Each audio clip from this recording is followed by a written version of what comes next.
اور قرآن مجید باقاعدہ یہ کہتا ہے کہ اہل ایمان کا امتحان اللہ لیتا ہے، تنہائیوں کا امتحان علیحدہ لیتا ہے۔ قرآن مجید میں اللہ تعالیٰ ارشاد فرماتے ہیں،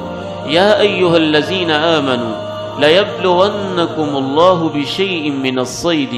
تنالہ ایدیکم ورماحکم لیعلم اللہ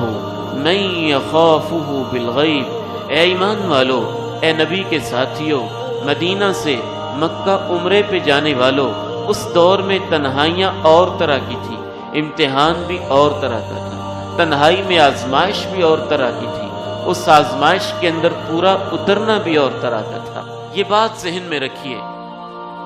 کہ ایک طرف فتنے بھی زیادہ ہیں، آزمائشیں بھی زیادہ ہیں، اور پہلی مبارکباد قرآن مجید کی روشنی میں میں آپ کو سناتا چلوں، اللہ کا قرآن کہتا ہے، بے شک وہ لوگ جو عالم غیب میں،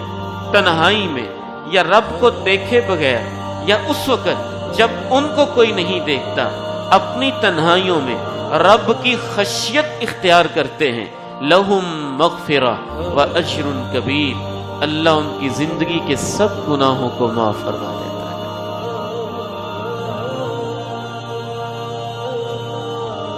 آپ کے دل میں اللہ کی خشیت بڑھتی جائے گی، لوگوں کے اوپر آپ کا رعب بڑھتا جائے گا، جتنے آپ کے دل میں اللہ کی عزت بڑھتی جائے گی، لوگوں کی نگاہوں میں آپ کی عزت بڑھتی جائے گی۔ انا اخشاکم للہ واتقاکم للہ واسروا قولکم او اجہروا بہ انہ علیم بذات الصدور۔ 21ویں صدی کے نوجوان بیٹوں اور بیٹیوں، اس بات کو یاد رکھنا، تمہاری چیٹنگ کو نہیں، تمہاری صرف SMS کو نہیں، تمہاری صرف کالز کو نہیں، تمہاری صرف ہسٹری کو نہیں، وہ رب جس سے تمہارا واسطہ ہے وہ تو تمہارے ساری کی ساری چیٹنگ کے پیچھے